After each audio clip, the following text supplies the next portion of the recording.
21 اور 22 فروری کی شب پاکستان کی جانب سے افغانستان میں انٹیلیجنس بنیادوں پر کیے گئے فضائی حملوں میں مبینہ طور پر 80 سے زائد شدت پسند ہلاک ہو گئے ہیں، جبکہ پاکستانی حکام کا کہنا ہے کہ کئی اہم کمانڈرز بھی مارے گئے ہیں۔ سیکیورٹی ذرائع کے مطابق کارروائیاں صوبہ ننگرہار، پکتیکا اور خوست میں کی گئیں، جہاں کالعدم تحریک طالبان پاکستان اور فتنہ الخارج سے منسلک 7 مراکز کو نشانہ بنایا گیا۔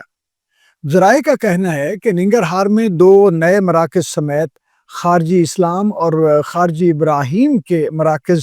خوست میں مولوی عباس کا مرکز، جبکہ پکتیکا میں ملا رہبر اور مخلص یار کے مراکز تباہ کیے گئے۔ اطلاعات کے مطابق پکتیکا کے علاقے مرغا میں ہنوسی ٹریننگ سینٹر میں دھماکے کے نتیجے میں 10 افراد ہلاک ہوئے اور متعدد زخمی ہوئے، جبکہ کمانڈر اختر محمد کی ہلاکت کی بھی تصدیق کی گئی ہے۔ پاک افواج کے شعبہ تعلقات عامہ نے بیان میں کہا ہے کہ پاکستان دہشت گردوں کے خلاف کارروائیاں جاری رکھے گا۔ ترجمان نے یہ بھی کہا کہ افغان طالبان حکومت اپنی سرزمین کو پاکستان کے خلاف استعمال ہونے سے روکنے میں ناکام رہی ہے۔ وفاقی وزیر پارلیمانی امور طارق فضل چودھری نے سوشل میڈیا پر ایک بیان میں کہا کہ یہ کارروائی دہشت گردی کا شکار ہونے والے معصوم پاکستانی شہریوں کا بدلہ ہے اور پاکستان اپنی سرزمین کے دفاع پر کوئی سمجھوتا نہیں کرے گا۔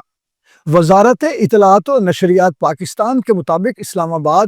باجوڑ اور بنوں میں حالیہ خودکش حملوں کے شواہد افغانستان میں موجود قیادت سے ملتے ہیں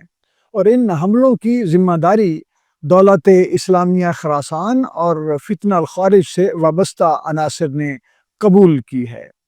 بیان میں یہ بھی کہا گیا کہ پاکستان نے انتہائی درستگی کے ساتھ سرحدی علاقوں میں موجود 7 کیمپوں کو نشانہ بنایا اور عالمی برادری سے مطالبہ کیا ہے کہ وہ دوحہ معاہدے کے تحت افغان حکومت کو اپنی ذمہ داریاں پوری کرنے پر آمادہ کرے۔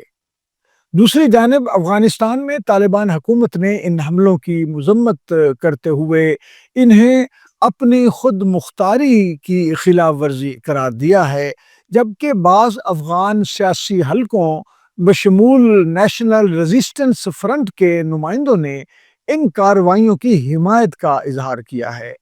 موجودہ صورتحال نے دونوں ممالک کے درمیان پہلے سے کشیدہ تعلقات میں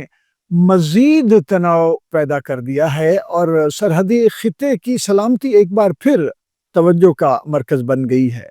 فرحت عباس شاہ، ریڈیو سنو FM 89.4 لاہور۔